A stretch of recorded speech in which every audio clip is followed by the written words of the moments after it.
Assalamualaikum warahmatullahi wabarakatuh. Perkenalkan, nama saya Sopwatul Anam. Saya adalah guru pendidikan agama Islam di SMP Fikri Jakarta, sekaligus mahasiswa PPG dalam jabatan batch 3 2025 di LPTK UIN Syarif Hidayatullah Jakarta dengan nomor induk mahasiswa 42500111215.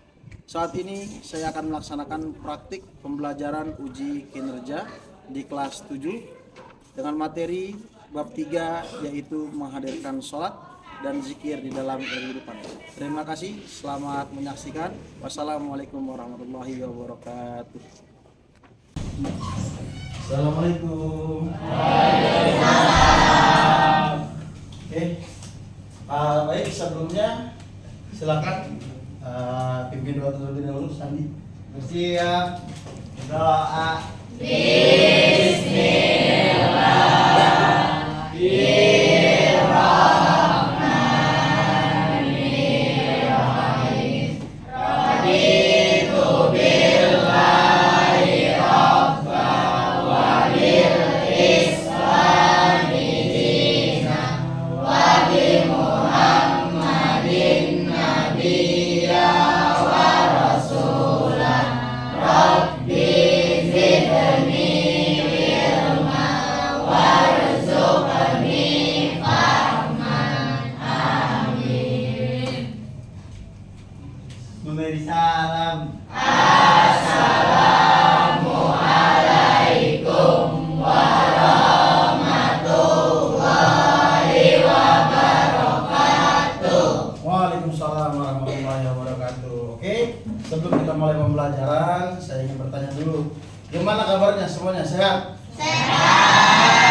Alhamdulillah semua sehat ya? Nah, semuanya sehat dalam keadaan sehat walafiat, dan semoga kita semua selalu dengan Allah Subhanahu wa Ta'ala. Baik anak-anak, sebelum kita memulai pembelajaran, mari kita bersama-sama menyanyikan lagu nasional yang nanti akan memandu dan memimpin, yaitu Ananda Jihan, untuk maju ke depan. Yang lainnya dipersilakan untuk berdiri.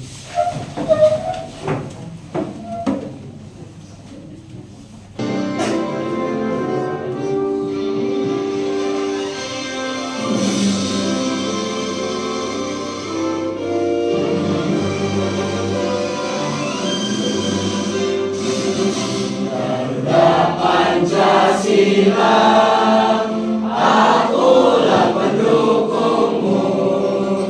Patriot proklamasi, sedia berkorban untukmu. Pancasila dasar negara, rakyat adil makmur sentosa, pribadi bangsaku. Ayo maju, maju, ayo maju, maju, ayo maju, maju. Sebelum kita memulai pembelajaran, akan saya absen terlebih dahulu ya. Bagi yang saya sebut namanya, silakan bukan putra angkat tangannya dan mengucapkan hadir, dan putri mengucapkan hadiroh. Ananda Carla, Hadiroh, Janet, hadiroh, Jihan Zahira, hadiroh, Alia Muhbita, hadiroh, Anggera Cahaya Destiana, hadiroh, Ileski Krispantino, Hadir. Dodi Setio, Hadir. Muhammad Fajri Maulana, Hadir. Muhammad Arai Sopa, Hadir. Ahmad Fadilah, Hadir. Raina Sani Aulia. hadiroh. Sebelum kita masuk ke materi, masih pendahuluan ya, agar makin semangat dalam pembelajaran ya, karena kalian dari pagi sudah belajar ya, sudah memasuki waktu siang ya, biar lebih semangat kita ice breaking dulu. Gimana, setuju apa enggak? Setuju. Saya punya permainan ya, ini dalam rangka mengetes konsentrasi kalian ya di dalam pembelajaran. Kalau kalian pernah nonton film SpongeBob, itu ada yang namanya hari kebalikan, bener ya? Pernah ada yang nonton? Nah, bagian hari kebalikan itu bagaimana kehidupannya berbalik dari apa yang dikatakan. Nah, oleh karena itu saya ingin mengetes konsentrasi kalian. Jika saya bilang kanan, berarti kalian harus geser kiri. Kalau saya bilang ke kiri, berarti geser ke kanan. Kalau saya bilang ke atas, berarti kalian Ke bawah. jongkok ke bawah. Oke. Kalau saya bilang ke bawah, berarti kalian lompat. Ya, ada yang mau jadi contoh di depan? Oke ya. Konsentrasi hari kebalikan. Kanan. Ada yang masih salah. Kiri. Kiri. Kanan. Atas. Atas. Bawah. Kiri. Bawah. Atas. Atas. Bawah. Wah, luar biasa. Kembali. Ya, ini cuma agar kalian bisa lebih fokus dan juga bisa menangkap pembelajaran hari ini dengan baik. Oke, sebelum kita beranjak ke materi, ya saya ingin membuat kesepakatan kelas agar pembelajaran kita pada kesempatan hari ini atau pada hari ini bisa berjalan dengan baik dan lancar. Ya, saya harap semua siswa harus mematuhi daripada kesepakatan kita pada pembelajaran hari ini. Apa saja kesepakatan kita? Coba saya mau Nabil di Kesepakatan kelas 1. Berpakaian rapi dan bersih. 2. Datang tepat waktu. 3. Berdoa sebelum dan sesudah kegiatan. 4. Bersikap sopan dan santun. 5. Saling menghormati. 6. Tidak berkata kasar atau membuli. 7. Mengerjakan tugas tepat waktu. 8. Menjaga kebersihan kelas. Oke, ya. Ini 8 poin ya yang akan kita pelajari hari ini. Ya, tadi saya minta Nabil buat baca 4, tapi dia nggak apa-apa baca semuanya. Ya, berarti memang lagi semangat-semangatnya Nabil untuk belajar. Ya, saya harap dalam kesepakatan ini kalian patuhi, kalian ikuti ya, karena dengan demikian ya baik pembelajaran kita pada kesempatan kali ini atau nanti ya di pembelajaran lainnya bisa berjalan dengan kondusif dan juga dengan hasil yang maksimal. Oke, pada kesempatan kali ini ya sebelum kita beranjak ke materi, saya ingin bertanya terlebih dahulu nih, ya. Pada pertemuan sebelumnya, materi apa yang kita pelajari? Masih ada yang ingat ya? Coba angkat tangan. Coba. Ya, coba Carla. Apa materi apa yang kemarin kita pelajari? Sebelumnya itu tentang 4 Asmaul Husna. 4 Asmaul Husna. Ayo, siapa lagi coba? Ada yang tahu apa aja itu 4 Asmaul Husna yang kita pelajari? Coba, Jihan. Al-Alim, Al-Alim, Al-Khabir, Al-Khabir, As-Sami, As-Sami, sama Al-Bashir. Al-Basir, betul sekali. Nah, sekarang siapa yang mau menjelasin 2 dari 4 ya nama Allah yang kalian tahu? Coba Sita, ayo. Al-Alim artinya yang maha mengetahui, Al-Khabir yang maha teliti teruskan. Oke, bagus. Ada lagi 2 lagi? Ya, Pak. Oke, coba Rin. Asami artinya maha mendengar dan Hmm. Al-Basir adalah maha yang maha melihat. Oke, ya. Al-Basir ya Asami maha mendengar dan Al-Basir maha melihat. Ya, kemarin sudah kita pelajari tentang 4 materi ini yang saya harap ya bisa kita cerna dan juga kita amalkan di kehidupan sehari-hari. Nah, untuk materi selanjutnya yaitu tentang menghadirkan sholat dan zikir di dalam kehidupan. Nah, sebelum saya mau nanya nih, hari ini semuanya apakah sudah sholat subuh tadi pagi atau belum? Sudah ya? Ya, kalian atau kita semua dan juga saya harus dan juga wajib melaksanakan yang namanya sholat. Mengapa demikian? Karena sejatinya as-sholatu imaduddin. Sholat itu merupakan pondasi atau tiang daripada agama. Jika kita tidak sholat, maka sama saja ya bagai bangunan yang tidak ada tiangnya. Kira-kira kalau bangunan gak ada tiangnya bakalan roboh atau kokoh berdiri? Roboh ya. Oleh karena itu, ya pada kesempatan kali ini kita akan menjelaskan atau menghadirkan tentang sholat dan juga zikir di dalam kehidupan. Lantas tujuannya apa saja yang akan kita pelajari pada hari ini? Ya akan saya jelaskan. Ya ada 4 poin penting yang akan kita dapati pada kesempatan kali ini. Yaitu yang pertama, memahami pengertian sholat dan zikir. Lalu yang kedua, menjelaskan hikmah sholat dan zikir. Kemudian yang ketiga, mencerminkan keistiqomahan dalam sholat dan zikir. Dan yang terakhir, mengamalkan sholat dan zikir di dalam kehidupan sehari-hari. Jadinya apa yang akan kita pelajari hari ini, insya Allah nanti 4 hal ini akan tercapai dalam pembelajaran kesempatan kali ini. Oke? Ya. Sebelum kita masuk ke penjelasan, ya ada satu video yang mungkin bisa kita bersama-sama tonton dan juga kita bisa pelajari dari video ini. Saya harap semuanya untuk memperhatikan dan juga menonton dengan seksama serta mengambil pembelajaran dari video yang akan kita tonton pada kesempatan kali ini. Assalamualaikum teman-teman. Namaku Ubay. Kali ini Ubay mau cerita kalau dulu Ubay pernah bingung. Kenapa Ubay harus sholat?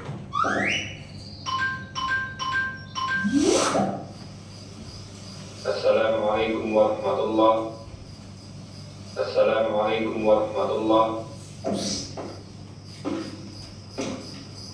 Alhamdulillah, Ubay baru selesai sholat maghrib di masjid sama Abi.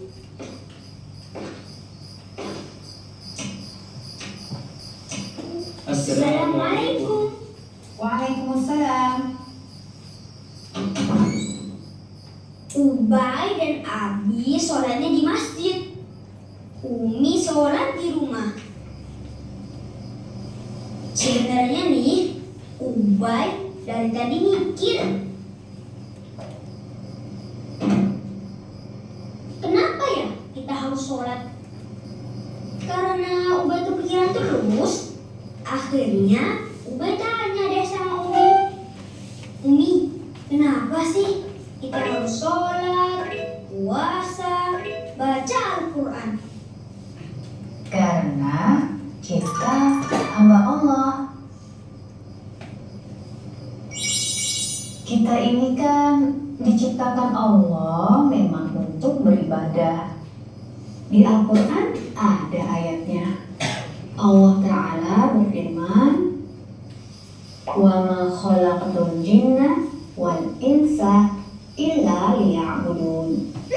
Artinya, tidaklah aku ciptakan jin dan manusia kecuali untuk beribadah kepadaku.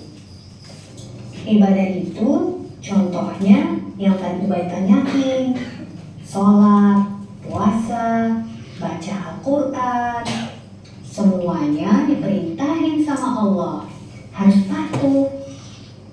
Kita patuhi semua perintah dari Allah dan menjauhi semua larangan Allah. Alhamdulillah, Ubay mulai paham nih sedikit-sedikit. Kira-kira dari video tadi, ya ada yang bisa ngambil kesimpulan kenapa kita harus melaksanakan sholat? Coba angkat tangan, ada yang bisa ngambil kesimpulan?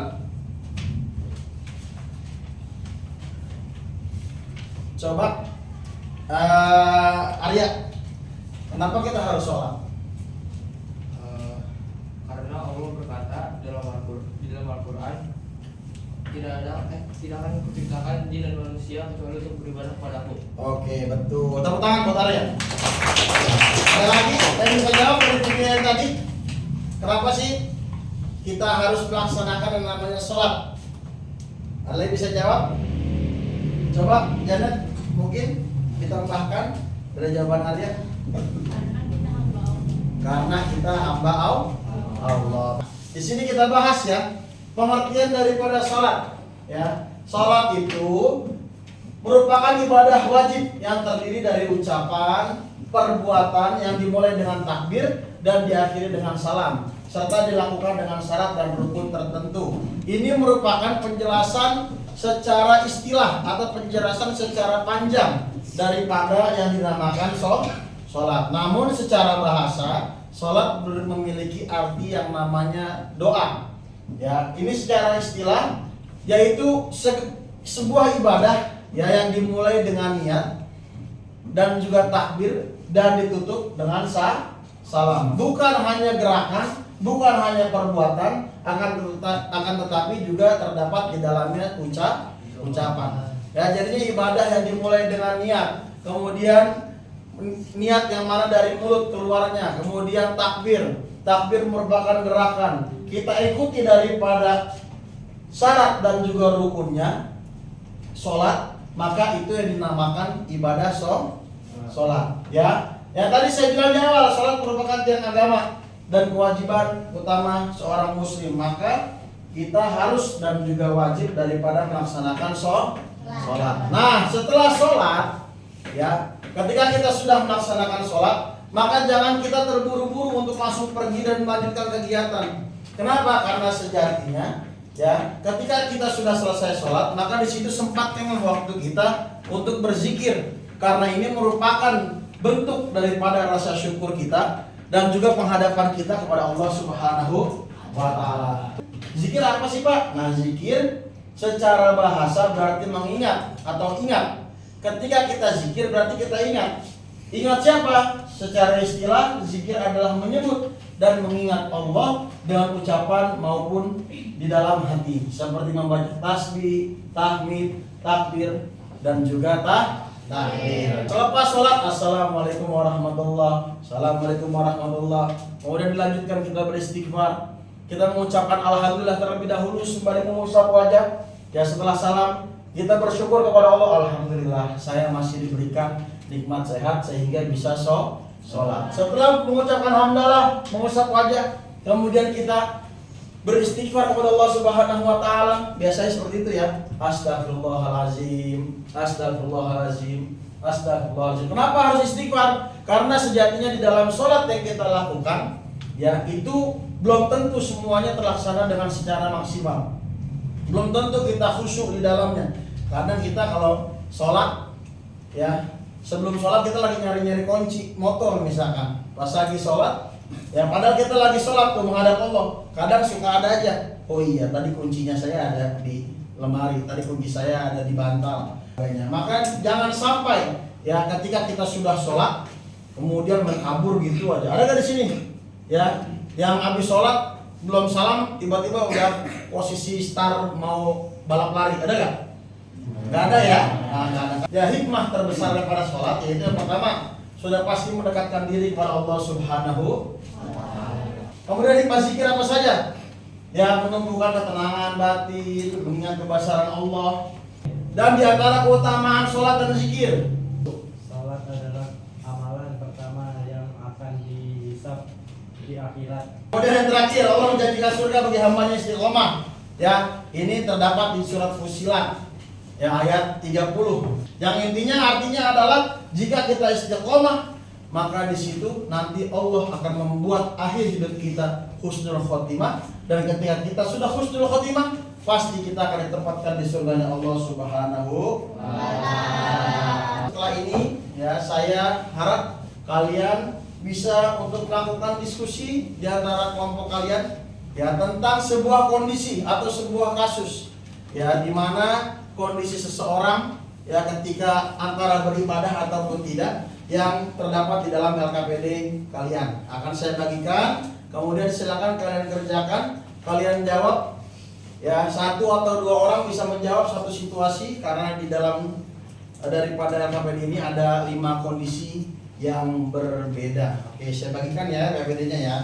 Silakan dipelajari dan dijawab langsung, dan nanti setelah dijawab dan berdiskusi, satu kelompok maju ke depan untuk menjelaskan hasil daripada diskusi kelompoknya. Oke, silakan dibaca dan dilihat. Ya.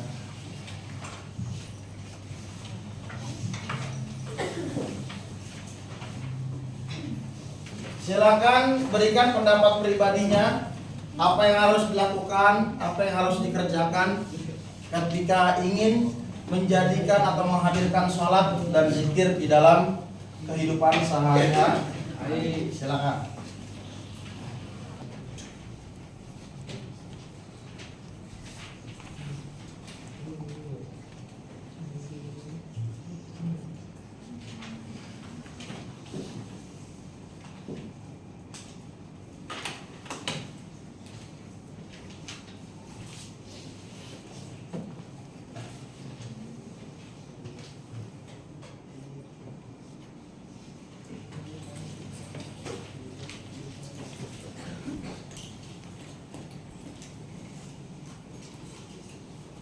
nanti dari tiap-tiap kelompok maju dan menjelaskan jawaban ya dari tiap-tiap kondisi. Misalkan di kelompok Dodi nanti saya minta untuk menjelaskan dan menjawab kasus yang ketiga, maka nanti kalian untuk menjelaskan ya kasus ketiga dari versi kelompok kalian. Kemudian jika saya berbicara Leski, kelompoknya silakan menjelaskan dari kondisi kasus yang kelima, maka nanti satu kelompok untuk menjelaskan kondisi daripada kasus yang kelima dan seterusnya.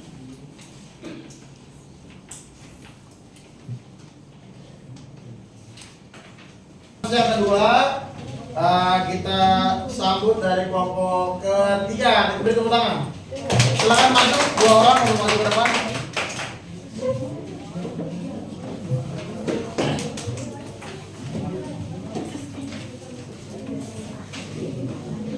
Nama saya Ilas Kevin Fantino. Nama saya Muhammad Badri Maulana.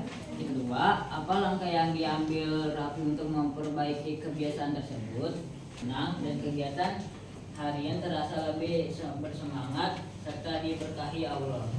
Sekian Dari kelompok kami kurang lebihnya mohon maaf. Wassalamualaikum warahmatullahi wabarakatuh. Waalaikumsalam. Assalamualaikum warahmatullahi wabarakatuh. Waalaikumsalam warahmatullahi wabarakatuh. Zikir dapat menenangkan hati dan membuat kita lebih sabar. Begitu saja yang bisa kami sampaikan. Assalamualaikum warahmatullahi wabarakatuh.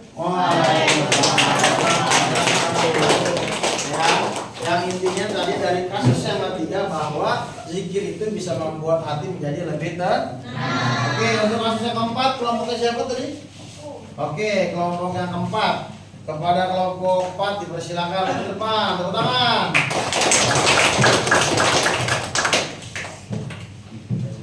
Jadi kasus 4.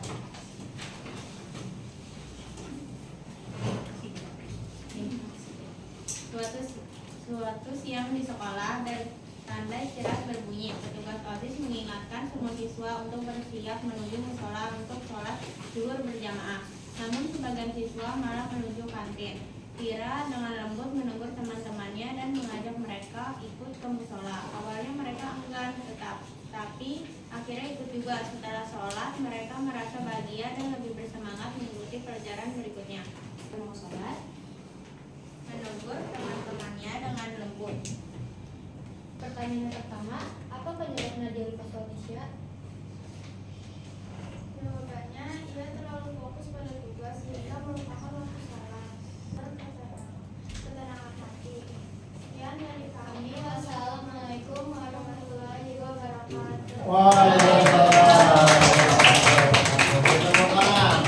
Ya, untuk kelompok 2 yang telah menjawab. Ya, yang mana intinya untuk kasus yang pertama bahwa serajin apapun atau sebaik apapun kita melakukan urusan dunia, kalau di sini kasusnya ialah tentang mengerjakan tugas, ya sampai lembur, sampai malam, kemudian paginya bangun kesiangan, ya akan tetapi tidak melupakan kewajibannya apa, yaitu sholat atau beribadah kepada Allah Subhanahu wa Ta'ala.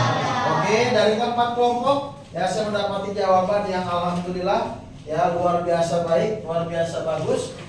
Yang semoga ya dari kasus-kasus yang ada, ya dari yang kita bahas pada kesempatan kali ini, semuanya bisa kita amalkan dan juga kita resapi di dalam kehidupan sehari-hari. Baik, anak-anakku sekalian, sebelum kita beranjak ya ke kesimpulan kesempatan kali ini, saya ingin bertanya terlebih dahulu tentang materi kita pada hari ini, ya, yaitu tentang menghadirkan sholat dan zikir di dalam kehidupan sehari-hari.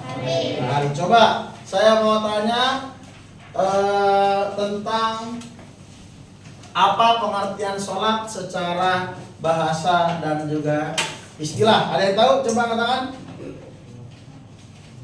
Oke, ayo Carla, apa pengertiannya? Sholat secara bahasa artinya doa. Ya. Pengertian sholat secara istilah artinya sholat adalah ibadah wajib yang terdiri dari ucapan dan perbuatan yang dimulai dengan takbir dan diakhiri dengan salam serta dilakukan dengan syarat dan rukun tertentu. Oke, bagus, tepuk tangan untuk Carla. Ya. Sholat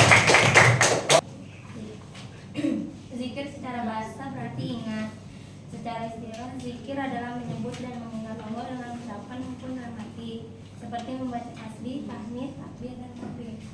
Oke, good job. Tepuk tangan untuk Yanti. Dan yang terakhir, ya, kelompok yang belum menjawab, kelompok keempat, saya mau tanya apa hikmah daripada zikir? Coba Anggira yang belum ada suaranya nih.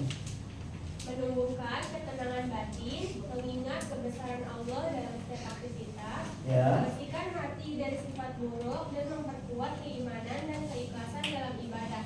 Oke, betul. Tepuk tangan untuk Anggira juga dari Pak. Ya, saya rasa ya, untuk materi kita pada kesempatan kali ini yaitu menghadirkan sholat dan zikir dalam kehidupan. Ya, kalian sudah paham tadi dari penjelasannya seperti apa pentingnya sholat, hikmahnya, dan dampaknya untuk kita semua apa ya untuk melaksanakan yang namanya ibadah dan sholat, dan juga menghadirkan sholat juga zikir di dalam kehidupan sehari-hari. Oke, nah sekarang hasil atau kesimpulannya ya dari kesempatan atau pertemuan kita pada kesempatan kali ini, yaitu ya ketika sholat dan zikir merupakan ibadah utama yang mendekatkan kita kepada Allah Subhanahu wa Ta'ala, serta menjadikan hidup lebih tenang, disiplin, dan juga penuh berkah. Ya, ketika kita ingat sholat, ketika kita melakukan zikir, maka di situ kita mendekatkan diri kita lagi kepada Allah Subhanahu wa Ta'ala dan menjadikan hidup lebih tenang, disiplin, dan penuh berkah. Oke, ya, saya rasa ini pembahasan kita pada kesempatan kali ini, dan sebagai pengingat dan juga untuk refleksinya ya dari pertemuan kita kali ini nanti akan saya share Google Form untuk refleksi materi kita pada kesempatan kali ini. Nanti silakan kalian buka grup WhatsApp kalian, akan saya titipkan dengan wali kelasnya, dijawab tentang refleksi dan apa saja yang kalian dapati pada kesempatan kali ini. Dan untuk pertemuan selanjutnya ya kita masih tentang pembahasannya, yaitu tentang sholat dan juga zikir untuk di dalam kehidupan sehari-hari, yang nanti saya mau dari kalian tiap-tiap kelompok ya untuk mencari kasus di luar sana atau mencari kejadian-kejadian yang real ya yang benar-benar terjadi tentang pentingnya sholat, dan juga yang kalian temui nanti tentang zikir dan lain sebagainya macamnya. Ke depan presentasi dari tugas ya yang sudah saya berikan lewat pertemuan kali ini, dan juga nanti lewat Google Form yang akan disampaikan di grup kelas masing-masing yang bisa kalian isi. Oke, saya kira cukup untuk kesempatan kali ini, dan saya berharap apa yang saya sampaikan pada hari ini bisa kita kerjakan dan kita lakukan di kehidupan sehari-hari. Kepada Nanda Fadilah dimohon untuk memimpin doa sebelum kita menutup pembelajaran. Ya. Bersiap berdoa.